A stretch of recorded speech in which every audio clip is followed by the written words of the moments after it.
Melihat ayah yang berusia 80 tahun, hampir dipukuli sampai mati, anak yang selama ini menyembunyikan kekuatannya akhirnya tidak tahan, melompat ke atas panggung, mengalahkan ahli langit dengan satu pukulan. Ingin nyawa ayahku, keluarga Li Anda juga layak mendapatkannya. Namun ahli langit tidak terima. Namun yang didapat adalah lengan kanannya dipatahkan oleh pemuda. Hanya dalam 3 detik dia dikalahkan tanpa bisa melawan. Barulah saat itu, semua orang menyadari bahwa ahli bela diri yang selalu diejek ini sebenarnya selalu menyembunyikan kekuatannya, berpura-pura menjadi babi untuk memakan harimau. Sebenarnya pemuda ini adalah seorang jenius bela diri yang langka. Namun karena kondisi fisiknya yang khusus, pembuluh darahnya tidak bisa menahan kekuatan internal. Jika darahnya mencapai telapak tangan, dia akan mati secara tragis. Oleh karena itu ayahnya tidak pernah mengizinkannya berlatih bela diri. Jika ketahuan, akan menerima hukuman yang kejam dan tidak manusiawi. Akhirnya pemuda ini menjadi seorang ahli bela diri yang terkenal sebagai sampah bela diri di kota Kowloon. Di era di mana seni bela diri dihormati, tidak ada yang menganggap dirinya tinggi. Tapi mana ada anak yang tidak memberontak. Semakin kau begini, semakin membuatku marah. Maka si pemuda sering diam-diam berlatih seni bela diri, menentang para ahli bela diri di mana-mana, hanya untuk membuktikan pada ayah dan semua orang bahwa dia bukanlah pecundang dalam bela diri. Hari itu dia bahkan menantang 10 ahli bela diri terbaik dan memenangkan pertarungan, mendapatkan gelar juara pertama. Namun, saat dia pertama kali memberitahu berita ini pada ayahnya, dia tidak mendapat pujian, melainkan hukuman yang kejam. Aku katakan padamu, jika kau masih berani berlatih bela diri, aku akan mematahkan kedua kakimu. Si pemuda tidak bisa memahami bahwa dia, sebagai putra tunggal keluarga Huo, ayahnya tidak pernah mau mengajarkan seni bela diri padanya, malah mengajarkan semua ilmunya kepada putri angkat, Liu Yangyun. Mungkinkah dia adalah keturunan yang ditinggalkan ayahnya saat muda? Pemuda bersiap-siap untuk pergi dari rumah, berencana mencari tanah sebesar 1/3 fen untuk mandiri. Namun, begitu sampai di pintu, dia malah dipukul kembali oleh putri tiri ayahnya, Liu Yangyun. Sampah, Yangyun, apa yang kau lakukan? Ternyata putri yang ayahnya besarkan dengan susah payah, ternyata adalah serigala berbulu domba. Dia sudah bergabung dengan keluarga lain demi keuntungan. Kali ini dia kembali untuk menyelesaikan masalah dan memutuskan hubungan dengan keluarga Huo. Hari ini saya akan memberitahu kalian secara resmi. Saya bersandar, aku, Liu Yangyun, memutuskan hubungan dengan keluarga Huo. Mulai sekarang, saya akan bergabung dengan keluarga Li. Besok saya akan mewakili keluarga Li untuk menghadiri pesta naga 9 di Kowloon yang diadakan setiap 10 tahun sekali.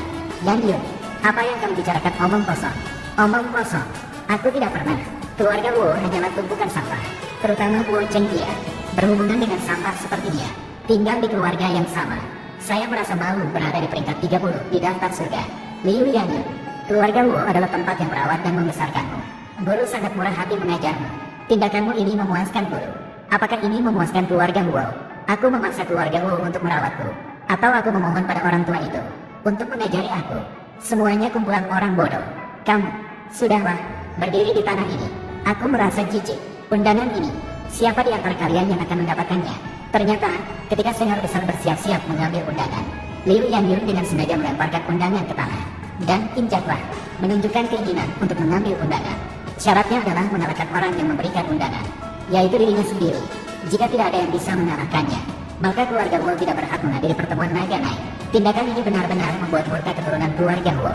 Berdiri satu persatu siap membersihkan nama sekolah. Ternyata Liu Yangyun sejak kecil telah dibesarkan dengan teliti oleh Tuan Huo. Keterampilan bela diri Huo telah dikuasai dengan sangat baik. Ternyata tidak ada satupun yang bisa menandinginya. Kekalahan demi kekalahan terus terjadi. Melihat adegan ini, pemuda akhirnya tidak tahan, marah kepada Liu Yangyun karena menggunakan ilmu tinju keluarga Huo, memukul orang-orang keluarga Huo. Apakah masih punya hati nurani? Tidak disangka. Namun Liu Yangyun malah menggunakan kekuatan maksimal, mengatakan bahwa hati nuraninya sudah dimakan anjing. Di era di mana seni bela diri dihormati, tinju adalah hukum. Orang lemah tidak punya hak bicara.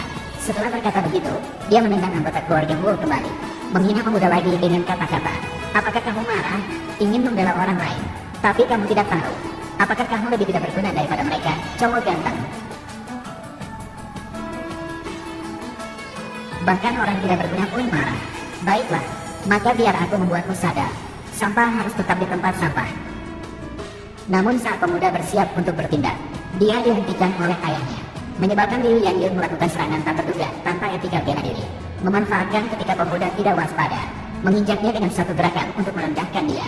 Memang benar-benar sampah nomor 1 di Kowloon City. Kalau aku jadi kamu, aku mau hidup di dunia ini. Bukankah kamu ingin membantu keluarga Huo mendapatkan undangan? Jelas sepatuku bersih.